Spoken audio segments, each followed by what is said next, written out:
La belle lisse poire du prince de Mautordu. Raconté et illustré par Pef aux éditions Gallimard. À n'en pas douter, le prince de Mautordu menait la belle vie. Il habitait un chapeau magnifique, au-dessus duquel le dimanche flottaient des crapauds bleus, blancs, rouges qu'on pouvait voir de loin. Le prince de Mautordu ne s'ennuyait jamais lorsque venait l'hiver. Il faisait d'extraordinaires batailles de poules de neige. Et le soir, il restait bien au chaud à jouer aux tartes avec ses coussins. Dans la grande salle à danger du chapeau, le prince vivait à la campagne. Un jour, on le voyait mener paître son troupeau de boutons. Le lendemain, on pouvait l'admirer filant comme le vent sur son râteau à voile.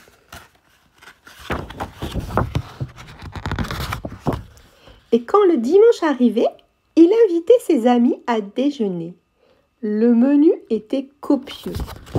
Menu du jour: boulet rôti, purée de petits bois, pâtes fraîches à volonté, suisse de grenouille, au dessert, braise du jardin, confiture de mûres de la maison. Un jour, le père du prince de Mautordu, qui habitait le chapeau voisin, dit à son fils: « Mon fils, il est grand temps de te marier. »« Me marier? Et pourquoi donc ?» répondit le prince. « Je suis bien tout seul dans mon chapeau. » Sa mère essaya de le convaincre. « Si tu venais à tomber salade, lui dit-elle, qui donc te repasserait ton singe ? Sans compter qu'une épouse pourrait te raconter de belles lisses poires avant de t'endormir. » Le prince se montra sensible à ces arguments et prit la ferme résolution de se marier bientôt.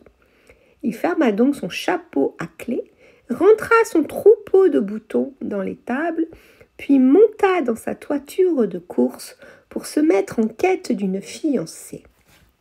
Hélas, en cours de route, un pneu de sa toiture creva.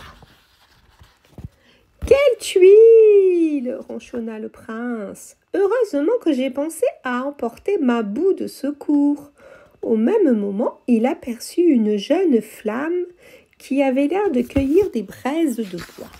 « Bonjour, dit le prince en s'approchant d'elle. Je suis le prince de Mautordu.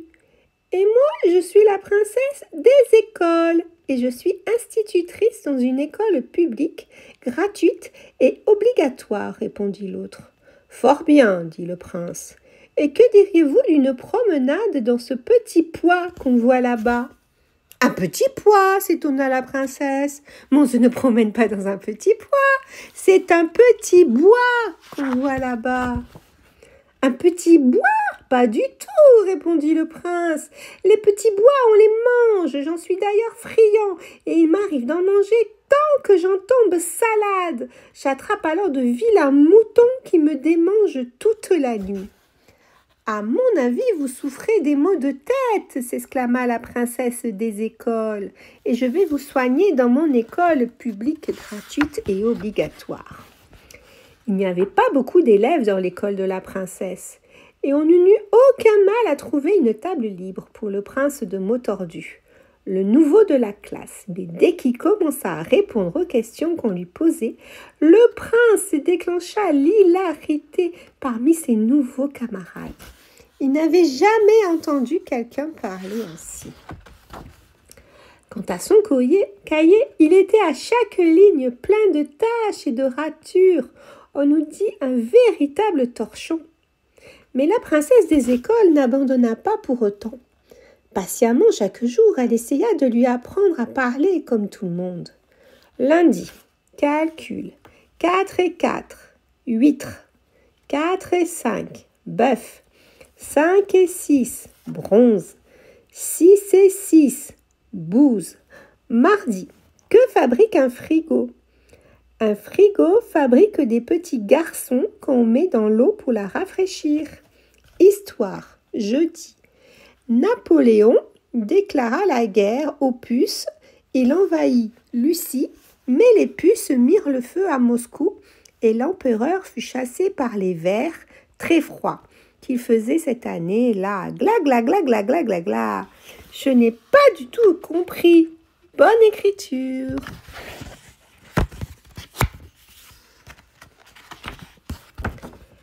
On ne dit pas « j'habite un papillon », mais « j'habite un pavillon ». Peu à peu, le prince de Motordu, grâce aux efforts constants de son institutrice, commença à faire des progrès. Au bout de quelques semaines, il parvint à parler normalement.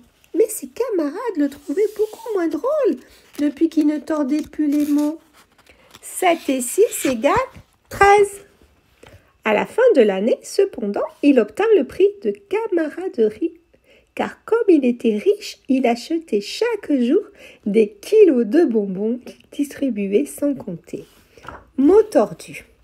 Lorsqu'il revint chez lui, après avoir passé une année en classe, le prince de Motordu avait complètement oublié de se marier. Mais quelques jours plus tard, il reçut une lettre qui lui rafraîchit la mémoire. Mardi 4. Cher Motordu, à présent que vous ne souffrez plus de maux de tête, j'aimerais savoir si vous aimeriez bien vous marier avec moi. Princesse des écoles. PS, vous avez oublié de me rendre votre livre de géographie. Merci. Il s'empressa d'y répondre le jour même. Télégramme. Destinataire, princesse des écoles. Nombre de mots, 23. Mention de service, la poste ferme à 5 heures. J'ai fini de lire le livre, il est très bien. Et j'accepte de marier avec vous avec joie. Amitié, stop. Signé Motordu, prince. Et c'est ainsi que le prince de Motordu épousa la princesse des écoles. Le mariage eut lieu à l'école même et tous les élèves furent invités. Un soir, la princesse dit à son mari « Je voudrais des enfants !»« Combien ?» demanda le prince, qui est en train de passer l'aspirateur. « Beaucoup !» répondit la princesse. « Plein de petits glaçons et plein de petites billes. » Le prince la regarda avec étonnement, puis il éclata de rire. « Décidément, dit-il, vous êtes vraiment la femme qu'il me fallait, madame de Motordu. Soit nous aurons des enfants, et en attendant qu'ils soient là, commençons à leur tricoter des bulles et des Josettes pour l'hiver. »